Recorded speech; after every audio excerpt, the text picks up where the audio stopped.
ನಮಸ್ಕಾರ ಸರ್. ನಮಸ್ಕಾರ. ನಿಮ್ಮನ್ನು ನೋಡಿ ತುಂಬ ಖುಷಿ ಆಯಿತು. ನಾನು ಆ್ಯಕ್ಚುಲಿ ನಿಮ್ಮನ್ನು ಕೇವಲ ಒಂದು 2-3 ಪ್ರಶ್ನೆಗಳನ್ನ ಮಾತ್ರ ಕೇಳಬೇಕು ಅಂದ್ಕೊಂಡಿರೋದು. ನೀವು ಈ ಸಂಸ್ಥೆಯನ್ನು ಪ್ರಾರಂಭ ಮಾಡಿದಾಗ ಒಂದು ಉತ್ತಮವಾಗಿರೋಂಥ ಒಂದು ಸಂಸ್ಥೆ ಆಗಬೇಕು ಅಥವಾ ಜನರಿಗೆ ಸೇವೆಯನ್ನು ಮಾಡಬೇಕು ಆ ನಿಟ್ಟಿನಲ್ಲಿ ಶುರು ಮಾಡಿದ್ರಿ. ಆದರೆ ಈ ಫ್ರೀಯಾಗಿ ಟ್ರೀಟ್ಮೆಂಟ್ ಕೊಡುವಂಥ ಕಾನ್ಸೆಪ್ಟನ್ನು ಅದು ಯಾಕೆ ಶುರುವಾಯಿತು, ಹೇಗೆ ಮಾಡಿದ್ರಿ, ಅದು ಯಾಕೆ ಬಂತು ತಲೆಗೆ? ನಾನು ಮೊದಲು ಒಂದು ಕಾರ್ಪೊರೇಟ್ ಹಾಸ್ಪಿಟಲ್ನಲ್ಲಿ ಮ್ಯಾನೇಜಿಂಗ್ ಡೈರೆಕ್ಟ್ರಾಗಿ ಕೆಲಸ ಮಾಡ್ತಾಯಿದ್ದೆ. ಸುಮಾರು 14 ವರ್ಷ ಕೆಲಸ ಮಾಡಿದೆ ಅಲ್ಲಿ. ಅದು ಕಾರ್ಪೊರೇಟ್ ಹಾಸ್ಪಿಟಲ್ ಆಗಿದ್ದರೂ ಕೂಡ it was A public limited company. ಅದರಲ್ಲಿ ಯಾರು ಬಡವರು ಬಂದರೂ ನಾವು ಅವರಿಗೆ ಕನ್ಸೆಷನಲ್ ಟ್ರೀಟ್ಮೆಂಟ್ ಕೊಡಬೇಕು. ಸಾಧ್ಯವಾದಷ್ಟು ಬಂದವ್ರಿಗೆ ಯಾರಿಗೂ ಟ್ರೀಟ್ಮೆಂಟ್ ಇಲ್ಲ, ನಿನ್ನ ಹತ್ರ ದುಡ್ಡಿಲ್ಲ ಅಂತ ವಾಪಸ್ ಕಳಿಸ್ಬಾರ್ದು ಅನ್ನೋ ಒಂದು ಪ್ರಿನ್ಸಿಪಲ್ ಇತ್ತು. ಅದನ್ನು ಎಲ್ಲ ಡೈರೆಕ್ಟ್ರುಗಳು ಪಾಲಿಸ್ತಾಯಿದ್ರು, ಡಾಕ್ಟ್ರುಗಳು ಪಾಲಿಸ್ತಾಯಿದ್ರು. ನಾವು ಯಾರನ್ನೂ ಆವಾಗ ಹೊರಗಡೆ ಕಳಿಸ್ಲಿಲ್ಲ. ಸಮ್ ಟೈಮ್ ಇನ್ 2005-06 ಆ ಕಂಪ್ನಿದು ಒಂದು ಧ್ಯೇಯ ಏನಿತ್ತು ಅದು ಬದಲಾವಣೆ ಆಯಿತು. ಅದನ್ನು ಅವರು ಎಡಿಟ್ ಮಾಡ್ತೀವಿ ಆಮೇಲೆ.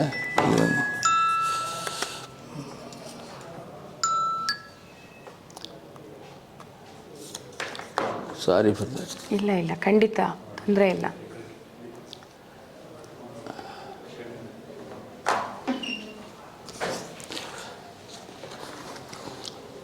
ಸಮ್ಟೈಮ್ ಇನ್ 2005 ಅದರದ್ದು ಧ್ಯೇಯ ಬದಲಾವಣೆ ಆಯಿತು.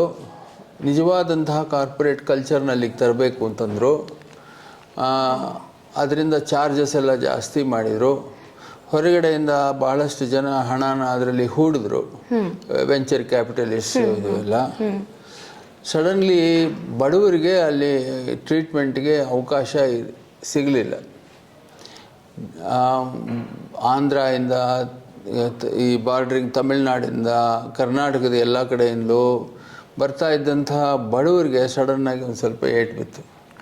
ಅದಕ್ಕೆ ಆವಾಗ ನನಗನ್ನಿಸ್ತು ಯಾವುದಾದ್ರೂ ಚಾರಿಟಬಲ್ ಕ್ಯಾನ್ಸರ್ ಆಸ್ಪತ್ರೆಯನ್ನು ತೆಗಿಬೇಕು ಅಂತ.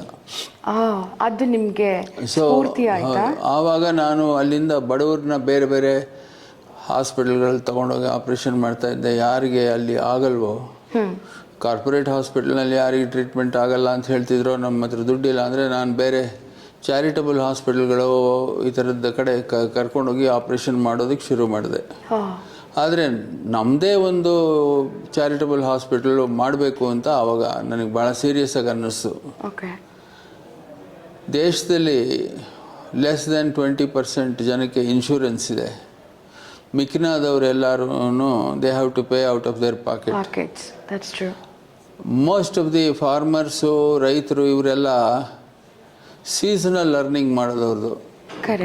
ಕ್ರಾಪ್ಸ್ ಬಂದಾಗ ದುಡ್ಡು ಬರುತ್ತೆ, ದುಡ್ಡು ಬಂದಾಗ ಅವರು ಸಾಲ ಮಾಡಿರೋ ಬ್ಯಾಂಕ್ಗಳಿಗೆಲ್ಲ ದುಡ್ಡನ್ನ ಕಟ್ಬಿಡ್ತಾರೆ. ತಿರ್ಗಾ ಇನ್ನೊಂದು ಸರ್ತಿ ಕ್ರಾಪ್ಗೆ ಹೋಗೋವಾಗ ತಿರ್ಗಾ ಸಾಲ ಮಾಡ್ಕೊಂಡು ಹೋಗ್ತಾರೆ. ಆ ಸಮಯದಲ್ಲೇ ಆ ಬೆಳೆ ಬಂದಾಗ ಇವರು ಮಾರಿ ಅದರಲ್ಲಿ ಇವರು ಟ್ರೀಟ್ಮೆಂಟ್ಗಳು ತಗೋಬೇಕು. ಎಷ್ಟೋ ಜನ ಬಹಳ ಲೇಟಾಗಿ ಬರೋರು, ಅದಕ್ಕೋಸ್ಕರ ಹಣಕ್ಕೋಸ್ಕರ ಕಾಯ್ತಾ ಲೇಟ್ ಆಗೋರು. ಎರಡನೇದು ಬಂದವರು ಕೂಡ ಇದರಲ್ಲಿ ಸೀಸನ್ನಲ್ಲಿ ಕ್ರಾಪ್ಸ್ ಮಾಡಬೇಕು, ಇದು ಭತ್ತ ಬಂದಿದೆ, ರಾಗಿ ಕೊಯ್ಬೇಕು, ಇದು ಅದು ಅಂತ ಬಿಟ್ಟು ಹೊಟ್ಟೋಗೋರು. ಸೊ ಟ್ರೀಟ್ಮೆಂಟು ಡ್ರಾಪ್ ಆಗೋಗೋದು. ಜೊತೆಗೆ ಸರ್ಕಾರಿ ಆಸ್ಪತ್ರೆಗಳಲ್ಲಿ ಸಿಕ್ಕಾಪಟ್ಟೆ ಕ್ರೌಡ್ ಇರ್ತಿತ್ತು, ಅಲ್ಲಿ ಬಹಳ ಕಾಯಬೇಕಾಗಿ ಬರ್ತಾಯಿತ್ತು. ಈ ಬ್ಯಾಕ್ಗ್ರೌಂಡ್ನಲ್ಲಿ ಒಂದು ಚಾರಿಟಬಲ್ ಕ್ಯಾನ್ಸರ್ ಹಾಸ್ಪಿಟಲ್ ತೆಗಿಬೇಕು ಅಂತ ಅಂದ್ಕೊಂಡ್ವಿ. It took another 5 years for me to start the construction. Actually 2006 ಅಂದ್ಕೊಂಡಿದ್ದು, 2012 ಈ ಕ್ಯಾನ್ಸರ್ ಹಾಸ್ಪಿಟಲ್ ಮಾಡಿದ್ದು. ಆದರೂ ಖಂಡಿತ ಸರ್, ಇದು ಇಷ್ಟು ಮಟ್ಟಿಗೆ ಯೋಚನೆ ಮಾಡಿ ಅದನ್ನು ಮಾಡಬೇಕು ಅಂದ್ಕೊಂಡು ಸ್ಟಾರ್ಟ್ ಮಾಡಿರೋದು, ಇಷ್ಟರವರೆಗೆ ಬೆಳೆಸಿರೋದು, ಇದೆಲ್ಲದು ಸತ್ಯ ಆಗಿರೋದು, ನಿಜವಾಗ್ಲೂ ಆಗಿರೋವಂಥದ್ದಲ್ವಾ? ಅಲ್ಲ, ದೇವ್ರದೇ ಅಲ್ಲ, ನಿಮ್ಮ ಉದ್ದೇಶ ಅಂತ ಹೇಳಿ ಸರ್. ಎಲ್ಲರದ ದಯೆ ಹೌದು, ಅದು ನೀವು ಹೇಳ್ತಿರೋದು ನಿಮ್ಮ ದೊಡ್ಡತನ, ಆದರೆ ನಿಮ್ಮ ಧ್ಯೇಯ ಅದಕ್ಕೆ ಒತ್ತಾಸೆ ಆಗಿ ನಿಂತಿದ್ದಲ್ವಾ. ನನಗೆ ಒಂದು ಕ್ವಶನ್ ಏನು ಅಂದರೆ, ಈಗ ನೀವು ಮಾಡಬೇಕು ಅಂದ್ಕೊಂಡ್ರಿ, ಇಲ್ಲಿವರೆಗೂ ಆಯಿತು, what is the next vision, future vision ಏನಿದೆ ಸರ್? ಇದು ಆಂಕಾಲಜಿ ಪ್ರಾಕ್ಟೀಸ್ ಏನಾಗ್ತಾ ಇದೆ ಅಂದರೆ ವರ್ಷ ಬೆಳೀತಾ ಇದೆ.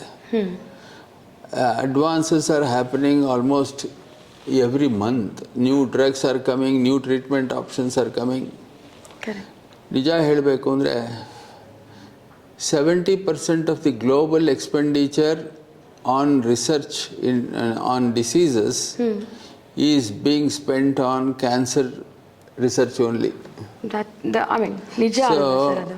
ಸೊ ಅದಕ್ಕೋಸ್ಕರ there is a lot of developments happening. So if we don't keep abreast with the latest technologies, we are likely to give lesser cure rates to the patients. ನಾವು ಪೇಷಂಟ್ಸ್ನ ನಮಗೆ advances ಆಗಿರೋದನ್ನ ನಾವು ಅಡಾಪ್ಟ್ ಮಾಡಿಕೊಂಡ್ರೆ ಕ್ಯಾನ್ಸರ್ನ cure ಮಾಡೋದಕ್ಕೆ ಸಾಧ್ಯ, ಜಾಸ್ತಿ ಪೇಷಂಟ್ಗಳನ್ನ cure ಮಾಡೋದಕ್ಕೆ ಸಾಧ್ಯ. ನಾವು ಹಳೆ ಟೆಕ್ನಾಲಜಿನ ಅವಲಂಬಿಸ್ಕೊಂಡು ಅದರ ಮೇಲೇ ನಾವು ಅವಲಂಬನೆ ಮಾಡಿಕೊಂಡು ಟ್ರೀಟ್ಮೆಂಟ್ ಕೊಡ್ತಾ ಇದ್ದರೆ ಪೇಷಂಟ್ಗಳು ಕ್ಯೂರ್ ಆಗೋದು ಕಮ್ಮಿ ಆಗುತ್ತೆ.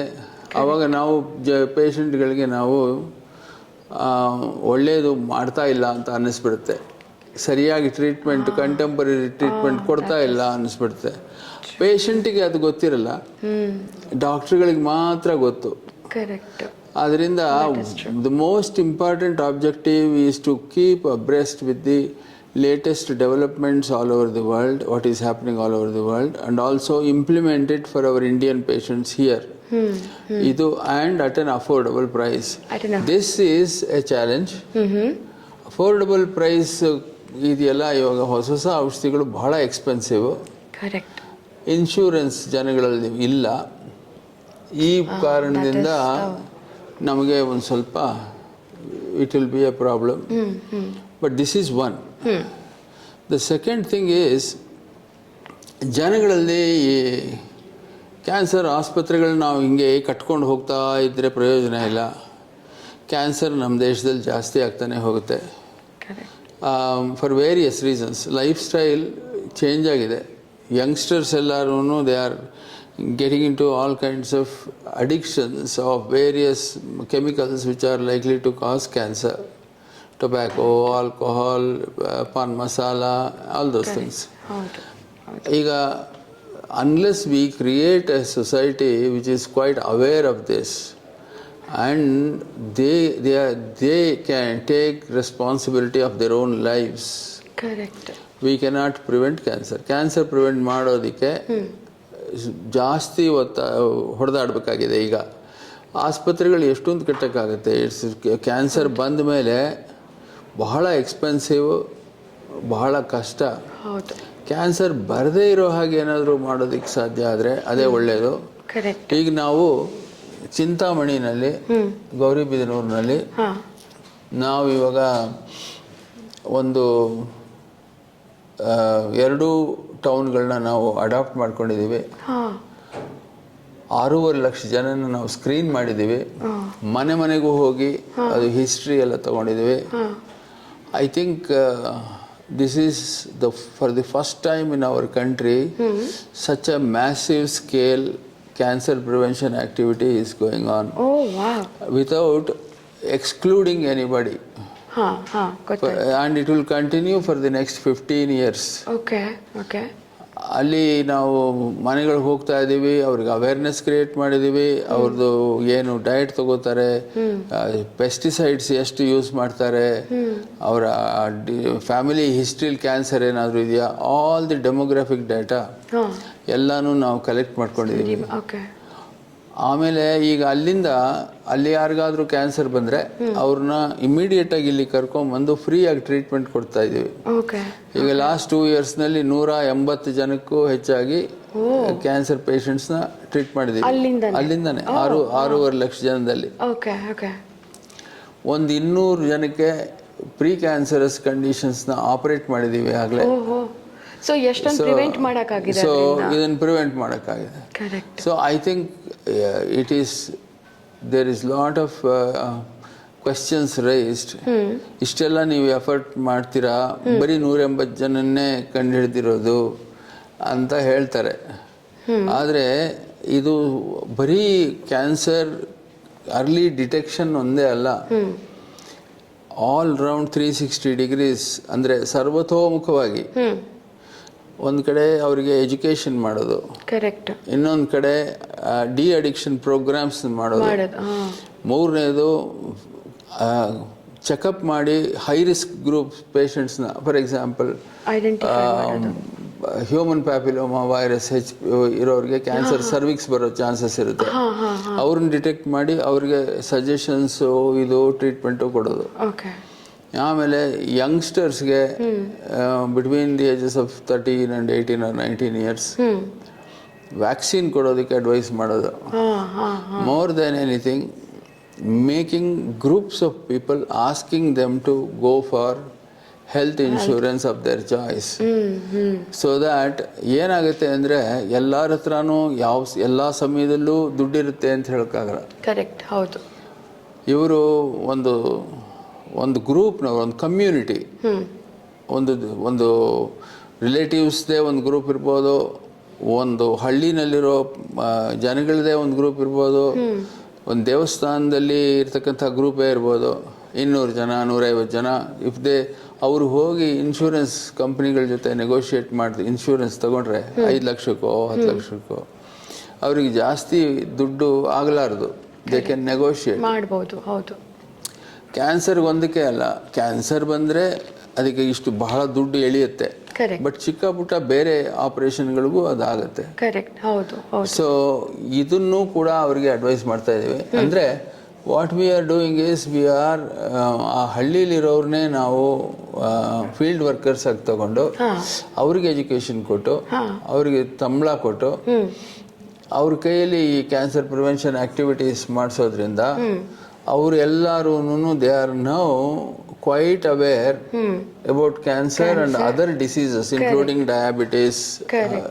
ಈಗ ಹರ್ನಿಯಾ ಇದ್ರೂ ಅವರಿಗೆ ಗೊತ್ತಾಗುತ್ತೆ ಏನು ಹರ್ನಿಯಾ ಅನ್ನೋದು. ಸೊ ಬರೀ ಕ್ಯಾನ್ಸರ್ ಒಂದೇ ಅಲ್ಲ, in all respects. Yoga classes ಮಾಡ್ತಾ ಇದ್ದೀವಿ, ಜಿಮ್ ಶುರು ಮಾಡ್ತೀವಿ ಇನ್ಮೇಲೆ.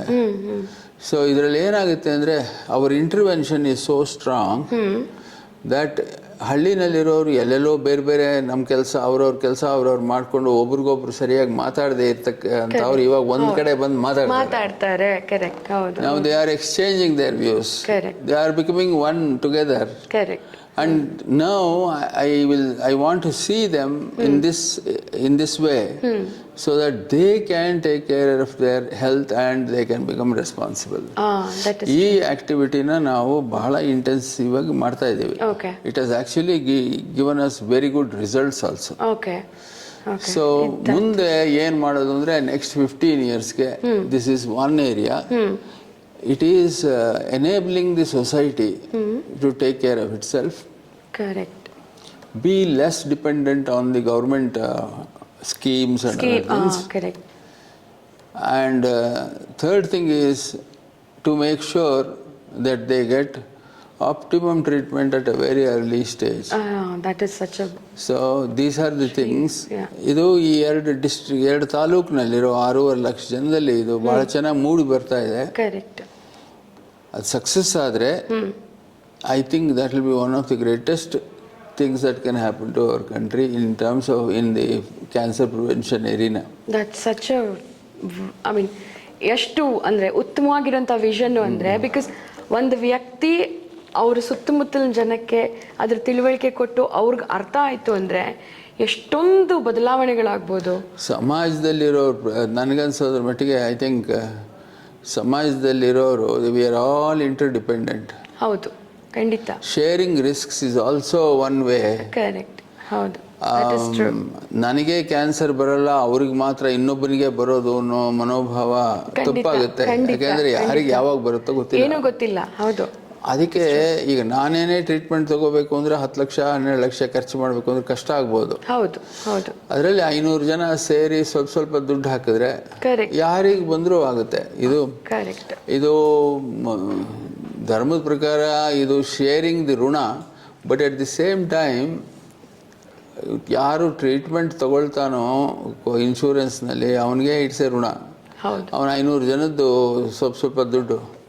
ಆದರೆ ಕೊಟ್ಟವರಿಗೆ ಧರ್ಮದ ಕೆಲಸ. ಕರೆಕ್ಟ್. ಹೌದು ಹೌದು. ಅದಕ್ಕಿಂತನೂ ಒಂದು ನನಗೆ ನಿಮ್ಮ ಈ ವಿಷನ್ ತುಂಬ ಖುಷಿಯಾಗಿದ್ದೇನು ಅಂದರೆ ಎಲ್ಲಿಂದ ಬರುತ್ತೆ ಅನ್ನೋದು ಯಾರಿಗೂ ಗೊತ್ತಿಲ್ಲ. ಈಗ ಯಾವುದನ್ನು ಯಾರಿಗೂ ಗೊತ್ತಿಲ್ಲ. ಇದಮಿತ್ತಮ್ ಅನ್ನೋದು ಎಲ್ಲೂ ಇಲ್ಲ. ಬಟ್ ಇದರಿಂದ ಬರಬಹುದು ಅನ್ನೋದಾದ್ರೂ ಗೊತ್ತಿದ್ರೆ we can prevent that. Yes, that's such a beautiful vision. And then I think much needed one at this point. I would say ಶುರು ಮಾಡಿದೀವಿ ಇದನ್ನ. ಖಂಡಿತ. It's going on very well. 2 bus ಇದೆ. ಅದರಲ್ಲೇನೆ ಮ್ಯಾಮೋಗ್ರಾಮು, ಎಕ್ಸ್ರೇ, ಅಲ್ಟ್ರಾಸೌಂಡು, ಕಾಲ್ಪೋಸ್ಕೋಪು, ಡೆಂಟಲ್ ಚೇರು ಎಲ್ಲ ಇದೆ. ವಾರದಲ್ಲಿ 5 ದಿನ ಹೋಗ್ತಾರೆ. 4 ಜನ ಡಾಕ್ಟ್ರುಗಳು, 2 ಕ್ಲಿನಿಕಲ್ ಸೈಕಾಲಜಿಸ್ಟು, ಒಂದು 20 ಜನ ಫೀಲ್ಡ್ ವರ್ಕರ್ಸು ಹೋಗಿ ಮನೆಗೂ ಹೋಗಿ ನೋಡ್ಕೊಂಡು ಬರ್ತಾರೆ. This is really mind blowing, sir. So ಇದು ಪ್ರಪಂಚದಲ್ಲಿ ಎಲ್ಲೂ ಫ್ರಮಿಂಗ್ಹ್ಯಾಮ್ ಸ್ಟಡಿ ಅಂತ ಅಮೆರಿಕಾದಲ್ಲಿ ಇತ್ತು. But it was a small group. ಹೌದು. ಇಲ್ಲಿ WHO ಪ್ರಕಾರ ಇದು it's very expensive to prevent few cancers. You should do only those which are easily, which can be low-lying fruits ತರಹ ಅದನ್ನು ಮಾಡಬೇಕು ಅಂತ ಸಮಾಜದಲ್ಲಿ in a very broad way. Correct. Their objective was actually not to focus on individual, focus on the society at large. Correct. So ಅವರು ಅದಕ್ಕೆ world WHO gave certain guidelines. But then opportunistic ಆಗಿ ಅಲ್ಲಲ್ಲಿ ಹೋಗಿ ನೋಡೋದು ಮಾಡೋದು ಅದು ಎಷ್ಟೋ it's A missing opportunities. ಅವರು ಬಂದು ನಾವು ಅವ್ರನ್ನ ಸರಿಯಾಗಿ ನೋಡಿದ್ರೆ ಗೊತ್ತಾಗುತ್ತೆ, ಇಲ್ಲ ಅಂದರೆ ಗೊತ್ತಾಗಲ್ಲ. ಇದು ಎವ್ರಿ ಹೌಸ್ ಮೊದಲು ಬಹಳ ರೆಸಿಸ್ಟೆನ್ಸ್ ಇರೋದು. ಕರೆಕ್ಟ್. ಹೌದು ಸಹಜ. ಹೆಂಗಸರು ಮ್ಯಾಮೋಗ್ರಫಿಗೆ ಬರಲ್ಲ ಅಂತ ನಮಗೆ ಇಲ್ಲ. ಆದರೆ ಈಗ ಏನಾಗಿದೆ ಅಂದರೆ ಈಗ 1.5 ವರ್ಷ 2 ವರ್ಷ ಅವ್ರ ಜೊತೆಲಿ ಕೆಲಸ ಮಾಡಿದ್ದೀವಿ ಫೀಲ್ಡಲ್ಲಿ. ಈಗ ಜನಗಳು ಬಸ್ ಬರ್ತಾ ಇದೆ ಅಂದರೆ ನಗನಗ್ತಾ ವೇವ್ ಮಾಡ್ತಾರೆ. ಸೀಬೆಹಣ್ಣು, ಮಾವಿನಕಾಯಿ ಕಿತ್ಕೊಂಡ್ಬಂದು ಇವರಿಗೆ ಬ್ಯಾಗಲ್ಲಿ ಹಾಕಿ ಇವ್ರಿಗೆ ಕೊಡ್ತಾರೆ. ಮನೆಗೆ ತೊಗೊಂಡೋಗಿ ಅಂತ ಕೊಡ್ತಾರೆ. ಎಳ್ನೀರು ಕತ್ತರಿಸಿ ಎಳ್ನೀರು ಕುಡೀರಿ ಅಂತಾರೆ. Now they think the world has changed. Yeah, they are ready to adapt. And that is a very heartwarming thing for us. Andre that is the way you don't you see the success in their faces and smile. That is true. That is where we succeed. Correct. Nija. If they were to turn away and go away from us, we could never have been successful. That is true. That is true. Such a nice and then welcoming change alva. Nija. Moving forward ಏನಂದರೆ ಇಲ್ಲಿ 500 bed ಇರೋಂಥ ಹಾಸ್ಪಿಟಲನ್ನು ಕಟ್ಟಿದ್ದೀರಾ. And then you have research centre ಇದೆ. And then another 2 ಹಳ್ಳಿಗಳನ್ನ ತೊಗೊಂಡ್ರಿ ಅಂತ. But ಇಲ್ಲಿಂದ ನೀವು ಭುವನೇಶ್ವರಕ್ಕೆ ಹೋಗಿ ಅಲ್ಲಿ 750 ಬೆಡ್ ಇರೋಂಥ ಹಾಸ್ಪಿಟಲ್ನ ಮಾಡಿದ್ರಲ್ಲ, ಅದು ಇಲ್ಲಿಗಿಂತ ದೊಡ್ಡದನ್ನ ಎನಿ ರೀಸನ್ ಆ ಥರ? ಇಲ್ಲ, ಅದು ಇಟ್ ವಾಸ್ ನೆವರ್ ಪ್ಲ್ಯಾನ್ಡ್. ನಿಮಗೆ ನಿಜ ಹೇಳಬೇಕು ಅಂದರೆ ಈ ಹಾಸ್ಪಿಟಲ್ ಕಟ್ಟಿದಾಗಲೂ ಕೂಡ ದಿ ಇನಿಷಿಯಲ್ ನಮ್ಮ ಹತ್ರ ದುಡ್ಡೇ ಇರಲಿಲ್ಲ. ನಮಗೆ ಫಸ್ಟ್ ಸ್ವಾಮಿಗಳು ಕೊಟ್ಟಿದ್ದು 80/100 ಸೈಟು. ಸೊ ನಾವೊಂದು ರೇಡಿಯೋಥೆರಪಿ ಡಿಪಾರ್ಟ್ಮೆಂಟ್ ಹಾಕೋದು. ಆಮೇಲೆ ಈ ರಂಗದೊರೆ ಹಾಸ್ಪಿಟಲ್ ಅಂತ ಪಕ್ಕದಲ್ಲಿದೆ, ಅಲ್ಲೇನೆ ಕ್ಯಾನ್ಸರ್ ಆಪರೇಷನ್ಸ್ ಎಲ್ಲ ಮಾಡೋದು ಅಂತ ಒಂದು ಲಿಮಿಟೆಡ್ ಇದಿತ್ತು. ನಮಗೆ ಮಾಡಬೇಕು, ಇಷ್ಟೇ ಸಾಧ್ಯ ನಮಗೆ ಅಂತ. ಆಮೇಲೆ ಅದೇನು ಸ್ವಾಮಿಗಳಿಗೆ ಏನು ತೋಚಿಸ್ತೋ ಏನೋ, ದೊಡ್ಡ ಜಾಗನ ಕೊಟ್ಟು ಇಲ್ಲಿ ಕಟ್ಟು ನೀನು ಅಂತ ಹೇಳಿದ್ರು. ಆವಾಗ ನಮಗೆ ಒಂಥರ ಇದೇನಿದು ಇಷ್ಟು ದೊಡ್ಡ ಜಾಗ ಹೇಗೆ ಮಾಡೋದು ಅಂತ. Architect designed a very big this hospital. ಅಂದ್ಕೊಂಡೆ ಇದೊಂದು ಮಾಸ್ಟರ್ ಪ್ಲಾನ್ ಥರ ಮಾಡಿ ಸ್ಯಾಂಕ್ಷನ್ ಮಾಡಿಸ್ಕೊಂಡು ಬಿಡೋಣ, ಎಷ್ಟಾದ್ರಷ್ಟು ಕಟ್ಟೋಣ ಅಂತ. ಇಲ್ಲದಿದ್ರೆ ಆಮೇಲೆ ಮುಂದಕ್ಕೆ ಆಪರ್ಚುನಿಟಿ ಹೊರಟೋಗುತ್ತೆ. We got the sanction, but as we started constructing, ನಿಧಾನಕ್ಕೆ ಫ್ಲೋರ್ ಬೈ ಫ್ಲೋರ್ ಜನಗಳೆಲ್ಲ ಡೊನೇಷನ್ ಕೊಟ್ಟರು, ಬ್ಯಾಂಕ್ನವ್ರು ಸಾಲ ಕೊಟ್ಟರು, ನಿಧಾನಕ್ಕೆ we were able to earn also. ಎಲ್ಲ ಸೇರಿ ಈಗ ನಾವು 520 ಬೆಡ್ಸ್ ಆಯಿತು. ಬಟ್ ಭುವನೇಶ್ವರದಲ್ಲಿ ಏನಾಯಿತು ಅಂದರೆ we had no idea. Subroto Bagchi and Sushmita Bagchi ಅಂತ ಅವರು ಈ ಮೈಂಡ್ ಟ್ರೀನಲ್ಲಿ they were the founders and also they were the major shareholders and CEO ಕೂಡ ಆಗಿದ್ರು ಅವರು ಏನು ಕಾರಣದಿಂದಲೂ that was sold away to L&T. And ಇವರು ಆವಾಗ he gave up the position there. And then he had a very big vision. This money that has come to me should go back to the society. I should not use it ಅಂತ ಬಹಳ ದೊಡ್ಡ ಇದು vision ಅವ್ರದ್ದು. ಅವ್ರು ಅದಕ್ಕೆ cancer hospital ಕಟ್ಟಬೇಕು ಅಂತ he had ಭುವನೇಶ್ವರದಲ್ಲಿ ಈಸ್ಟರ್ನ್ ಪಾರ್ಟ್ ಆಫ್ ಇಂಡಿಯಾದಲ್ಲಿ ಕ್ಯಾನ್ಸರ್ ಟ್ರೀಟ್ಮೆಂಟ್ಗೆ ಫೆಸಿಲಿಟೀಸ್ ಸರಿಯಾಗಿಲ್ಲ. ಈಸ್ಟರ್ನ್ ಇಂಡಿಯಾ ಅಂದರೆ ಇದು Bhubaneswar, Orissa, Bengal, Chhattisgarh, Jharkhand, Assam and 7 sisters states. So ಅದಕ್ಕೆ ಇವರು ಭುವನೇಶ್ವರದಲ್ಲಿ ಕಟ್ಟಬೇಕು ಅಂತ he went round and saw all the other hospitals. Somehow ಯಾರೋ ಹೇಳಿದರು ಹೀಗೆ, ಕಿಶೋರ್ ರಾವ್ ಅಂತ ಕರುಣಾಶ್ರಯದಲ್ಲಿ, he is the founder of Karunashraya. ಅವ್ರ ಹತ್ರ ಹೋದಾಗ ಅವ್ರು ಹೇಳಿದ್ರಂತೆ, ಡಾಕ್ಟರ್ ಶ್ರೀನಾಥ್ ಮೀಟ್ ಮಾಡಿ ನೀವು, ಇಲ್ಲೊಂದು ಹಾಸ್ಪಿಟಲ್ ಇದೆ ಅಂತ. So he came, he saw this hospital, he liked the whole concept and he said ನೀವು ಅಲ್ಲಿ ಬಂದು ಕಟ್ಟಬೇಕು ಅಂದರು. ಒಂದು ಸ್ವಲ್ಪ ಡಿಸ್ಕಷನ್ ಆಯಿತು. ಇನಿಷಿಯಲ್ ನಮ್ಮ ಕೈಲಿ ಆಗುತ್ತೋ ಇಲ್ವೋ, ಇಷ್ಟು ದೂರ ಹೋಗಿ ಮಾಡೋದು ಅದು ಇದು ಅಂತ. ಕೊನೆಗೇನೋ ಅಲ್ಟಿಮೇಟ್ಲಿ ಅವ್ರೂ ಬಲವಂತ ಮಾಡಿದ್ರು, ನಮ್ಮ ಟ್ರಸ್ಟೀಸು ಎಲ್ಲ ಒಪ್ಕೊಂಡ್ರು, ಸರಿ ಆಯಿತು ಕಟ್ಟೋದು ಅಂತ ಆಯಿತು. ಅವರು ಅದಕ್ಕೆ ಹಾಸ್ಪಿಟಲ್ಗೆ 500 ಬೆಡ್ಡೇ ಸಾಕು, ಇಷ್ಟಿರೋ ಸೈಜ್ ಸಾಕು ಅಂತ ಹೇಳಿದ್ರು. ಅದಕ್ಕೆ ನಾವು ಎಸ್ಟಿಮೇಟ್ ಎಲ್ಲ ಕೊಟ್ವಿ, 210-220 crores ಆಗ್ಬೋದು ಅಂತ ಹೇಳಿದ್ರು. So he promised and he gave. Yes given actually 244 crores ಆಗೋಷ್ಟು ಕೊಟ್ಟಿದ್ದಾರೆ.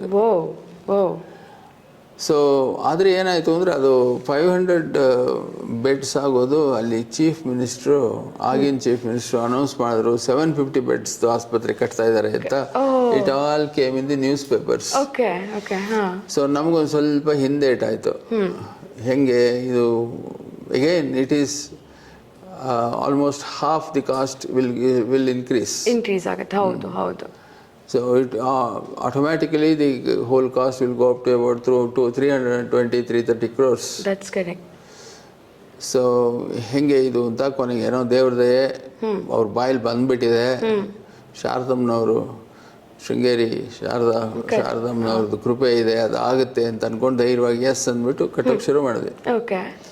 So with the money that was given to us and with some amount of loan that we have taken, we have now accomplished the buildings.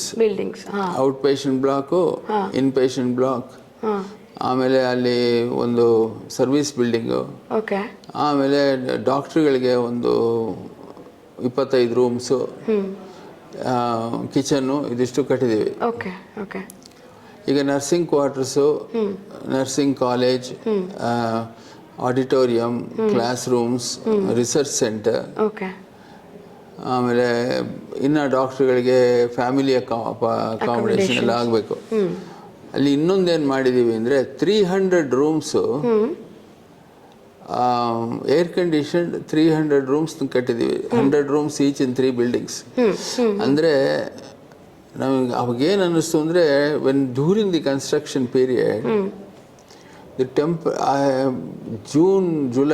May, June, July, August ಅಲ್ಲಿ temperatures would go to about 45 to 50 degrees. Wow. And 100% humidity. ಅದು sea coastal area. ಹೌದು. Impossible to actually stay there unless you have air conditioned facility. So ನಾವು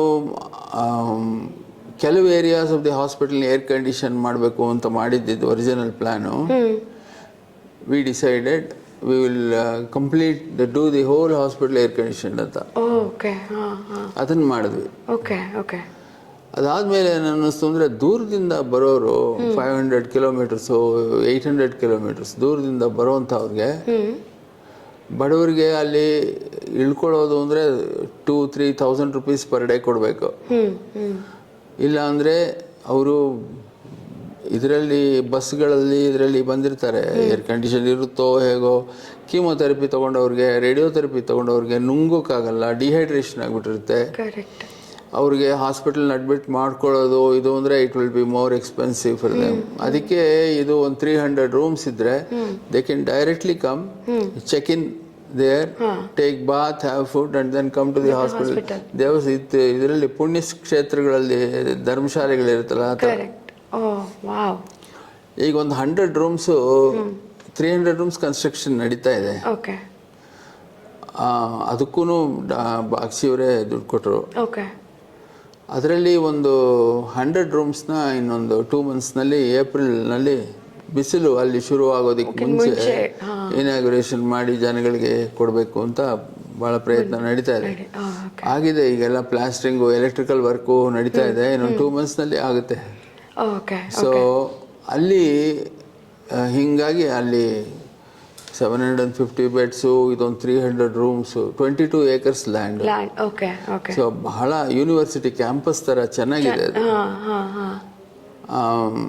ಅಲ್ಲಿ ಅದಕ್ಕೆ ಹಣಕ್ಕೆ ಒಂದು ಸ್ವಲ್ಪ ನೋಡ್ತಾ ಇದ್ದೀವಿ ಕಂಪ್ಲೀಟ್ ಮಾಡೋದಕ್ಕೆ. We need another 75-80 crores complete ಮಾಡೋದಕ್ಕೆ. Auditorium, classrooms, cancer museum, ಆಮೇಲೆ ಡಾಕ್ಟರ್ಸ್ ಕ್ವಾರ್ಟರ್ಸ್, ನರ್ಸಸ್ ಕ್ವಾರ್ಟರ್ಸು, ಇದೆಲ್ಲ ಮಾಡೋದಕ್ಕೆ. ರಿಸರ್ಚ್ ಸೆಂಟರ್ಗೆ ಎಕ್ವಿಪ್ಮೆಂಟೇ ಒಂದು 15 crores ಆಗುತ್ತೆ. ಸೊ ಇದೆಲ್ಲ ಮಾಡಿ, ಆಮೇಲೆ ಸಿಟಿಯಿಂದ ಇದು ಒಂದು 12 ಕಿಲೋಮೀಟರ್ಸ್ ಏನೋ ದೂರದಲ್ಲಿದೆ. ದೂರದಿಂದ ಬರೋರಿಗೆ 2 ಏರ್ ಕಂಡೀಷನ್ ಬಸ್ ಇದೆ. We want to have another 2 more air condition buses. ಅಲ್ಲಿ ವೆಯ್ಟಿಂಗ್ ಜಾಸ್ತಿ ಇಲ್ಲದೆ ಅವರು ಟ್ರೈನಿಂದ ಬಸ್ಸಿಂದ ಇಳಿದ ತಕ್ಷಣ ಅವ್ರನ್ನ ಪಿಕಪ್ ಮಾಡ್ಕೊಂಡು ಬರೋದು. ಇವ್ರಿಗೆ ಟೈಮ್ಗೆ ಇದಕ್ಕೆ ಟ್ರೈನು ಬಸ್ಸು ಇರೋ ಟೈಮ್ಗೆ ಇವ್ರು ಇಲ್ಲಿಂದ ಡಿಸ್ಚಾರ್ಜ್ ಮಾಡಿಸ್ಕೊಂಡು ಹೋಗೋವಾಗಲೂ ಅಲ್ಲಿಗೆ ಹೋಗೋದು. This is all free service we are providing. ಅದರಿಂದ ಒಟ್ಟಿನಲ್ಲಿ ಏನು ಅಂದರೆ ಕ್ಯಾನ್ಸರ್ ಪೇಷಂಟ್ಸ್ನ we would like to make sure that ಅವರ ತೊಂದರೆಗಳು, ಬವಣೆಗಳು, ಸಫರಿಂಗು ಇದೆಲ್ಲ ಎಷ್ಟು ಸಾಧ್ಯವೋ ಅಷ್ಟು ಕಡಿಮೆ ಮಾಡೋದಕ್ಕೆ ಪ್ರಯತ್ನ ಮಾಡೋದು. ಇಷ್ಟು ಮೇಲೆ ದೇವರು ಸಹಾಯನೂ ಬೇಕು. ಸೊ ಅಲ್ಲಿ ಅದು ನಡೀತಾ ಇದೆ.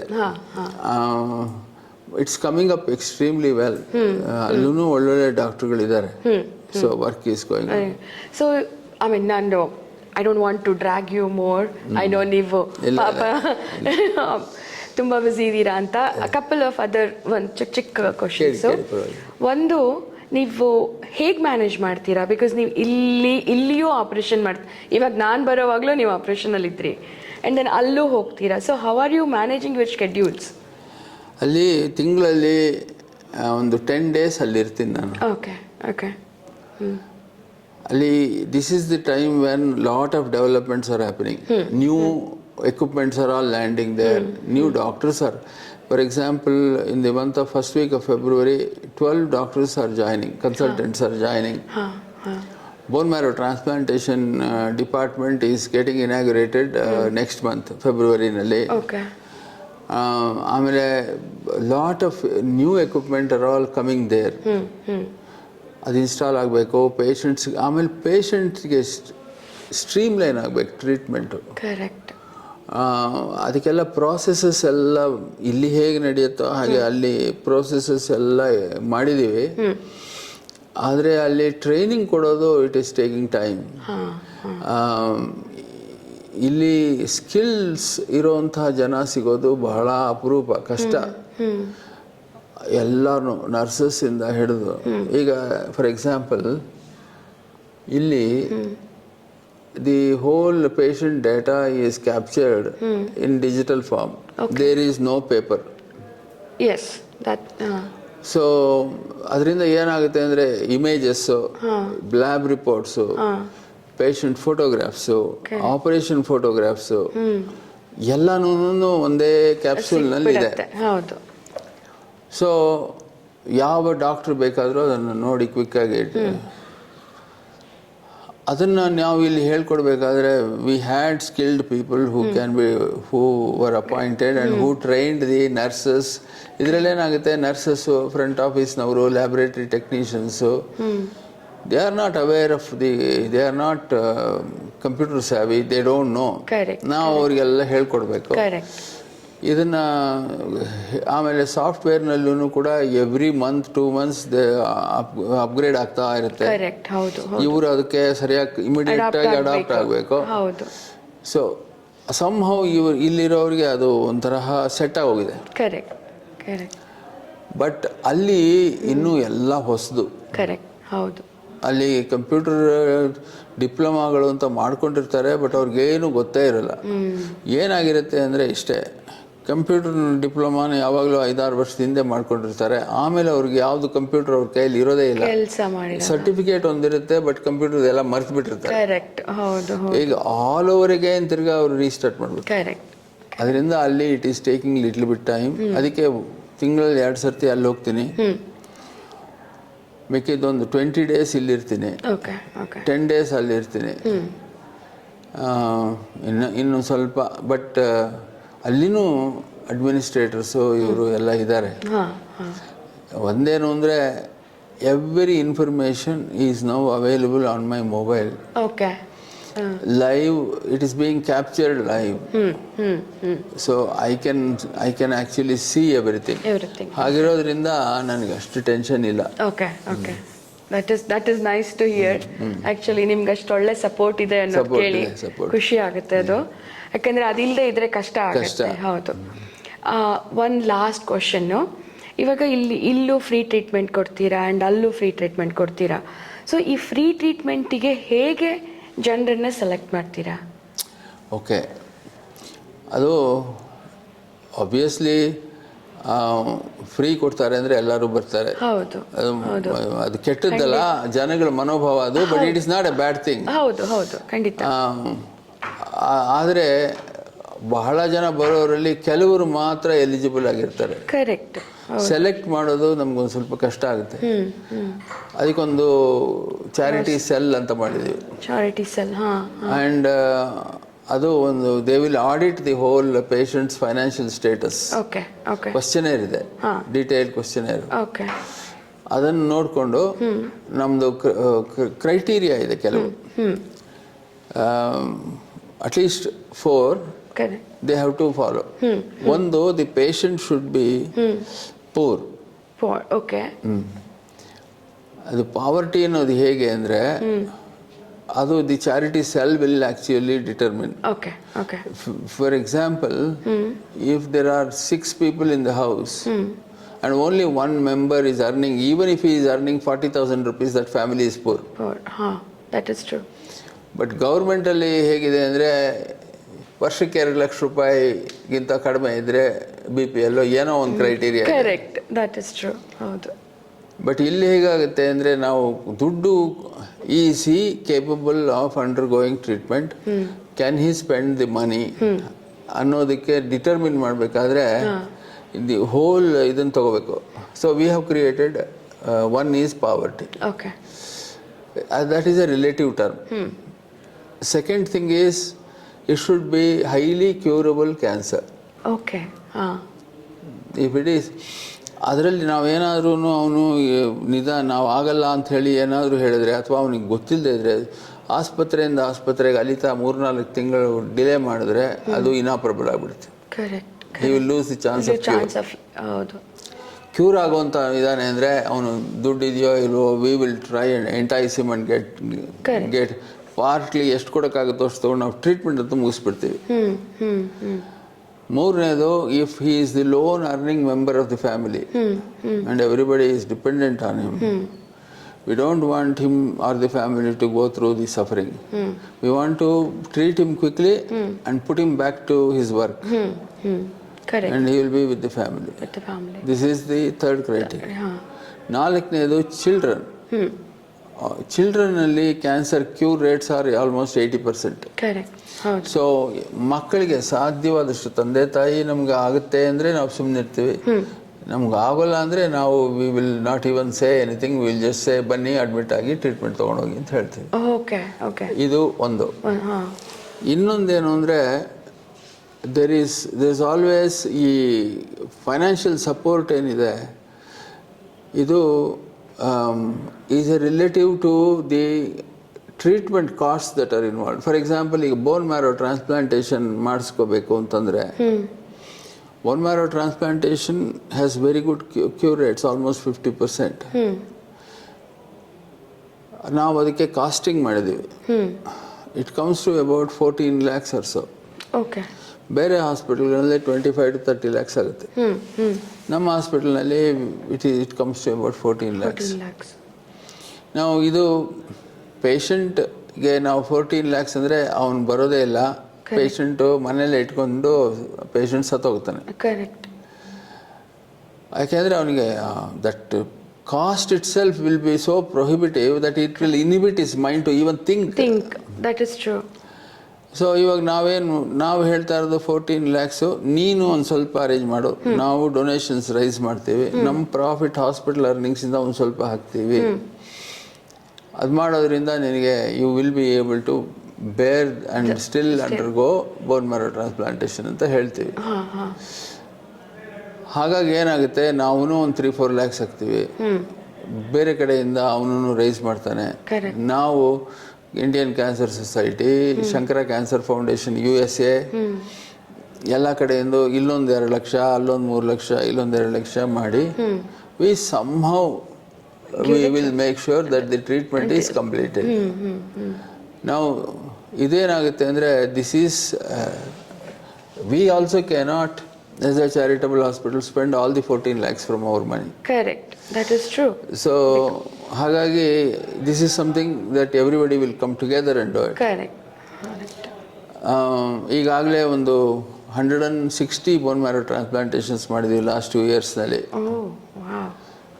ಸೊ ಇದರಲ್ಲಿ ಎಲ್ಲರೂ it is something that so there is a big queue, ಇದಕ್ಕೆ ಕಾಯ್ತಾ ಇದ್ದಾರೆ. This is where we still need some more support from the society. That's true. Government ಇಂದ ಒಂದು 5-6 lakhs ರೆಗ್ಯುಲರ್ ಆಗಿ ಬಂದರೆ ಅದು it will help in a very big way. Correct. That is true.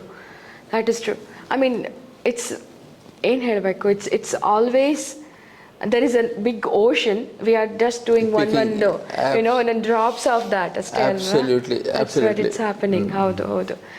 So ನಾನು ಈ ಸಂದರ್ಭದಲ್ಲಿ ಹೇಳೋದೇನು ಅಂತಂದರೆ, ಕ್ಯಾಲಿಫೋರ್ನಿಯಾನಲ್ಲಿ ನಾವು ಮಾರ್ಚ್ 29ಗೆ ಸ್ವರ ಸಂಜೀವಿನಿ ಅಂತ ಒಂದು ಕಾರ್ಯಕ್ರಮ ಮಾಡ್ತಾ ಇದ್ದೀವಿ. ಸೊ ಆ ಕಾರ್ಯಕ್ರಮದಿಂದ ವಿ ಆರ್ ಹೋಪಿಂಗ್ ಎಷ್ಟು ಡೊನೇಷನನ್ನು ರೇಸ್ ಮಾಡಬೇಕು ಅನ್ನೋದು ಒಂದು ಗೋಲ್ ಇದೆ. ಆ ಗೋಲನ್ನು ಅಚೀವ್ ಮಾಡೋಕ್ಕೆ ಟ್ರೈ ಮಾಡ್ತೀವಿ.